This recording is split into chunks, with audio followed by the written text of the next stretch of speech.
The focus of this fragment is the city, its forms, its relations, its transformations, and its identity, which progressively changes and is redefined in the eyes of the children. Here we offer some reflections of a group of 5- and 6-year-old children who had been exchanging ideas and thoughts about the theme of the city for a number of months. As the investigation progressed, we saw different perceptions of the city on the part of the girls and boys. This episode describes the thoughts and ideas represented graphically by a group of 3 boys as they designed and constructed collectively.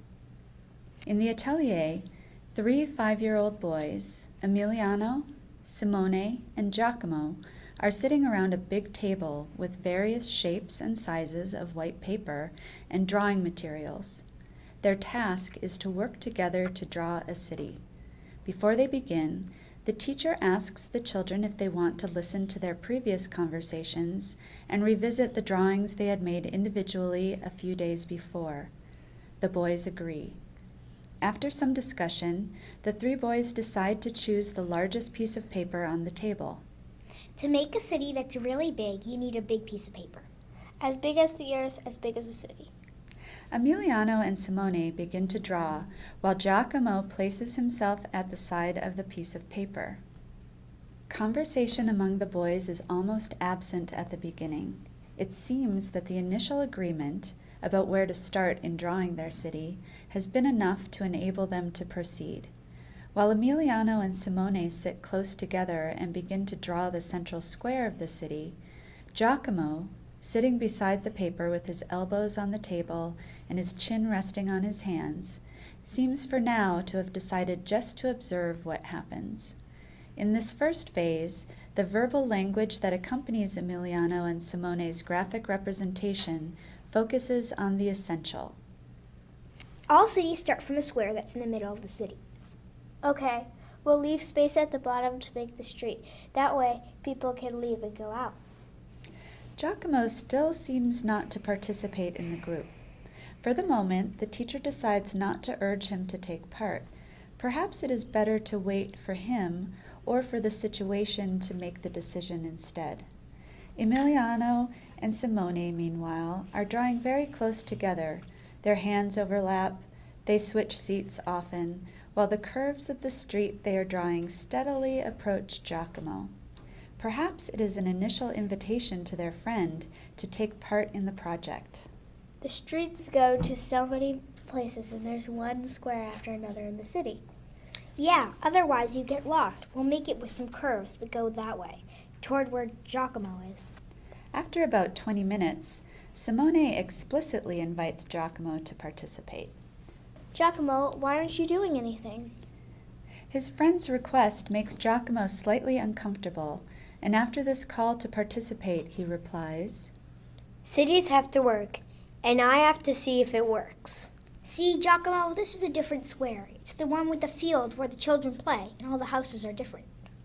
This explanation by Emiliano gives Giacomo the possibility of entering into a relationship with the other 2 children by way of an offer of competence.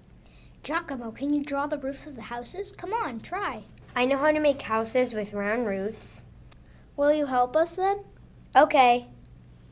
More than 30 minutes have passed since the work began, and at this phase the project becomes more clearly defined. The repetition of certain models, the square, facilitates the children's shared planning and executing. Now it is Giacomo who makes proposals. Let's make another square. I'm sure there are lots of squares in the city. Should we make one with a soccer player who's practicing? Yeah, good idea. The 3 boys are now working side by side, with Simone occupying the central position in the group and engaging his companions in discussion. Just when the whole group has formed, however, it divides again. Emiliano, realizing that all 3 boys are working in a restricted space, decides to move to the other side of the paper to make the sidewalks. Now, Simone and Giacomo form a new pair.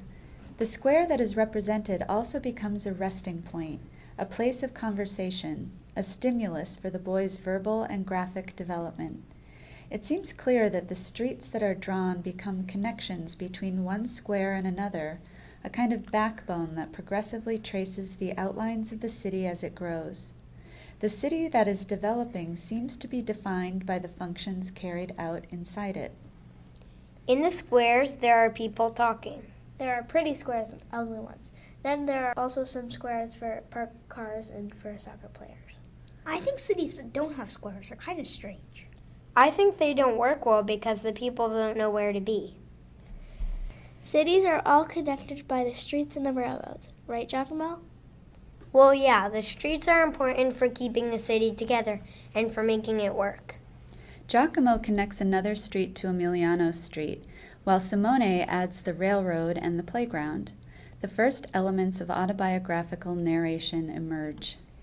In the afternoon, I go to play at Campo de Marte Park. Each boy now focuses on his own ideas, and the verbal interaction of the group is suspended.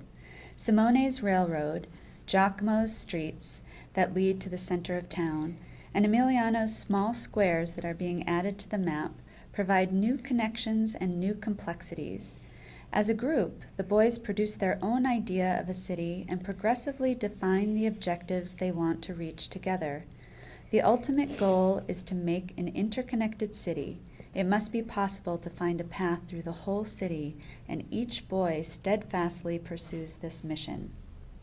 At this point, their city appears to be such a complex urban web that a pause is needed to check the new connections.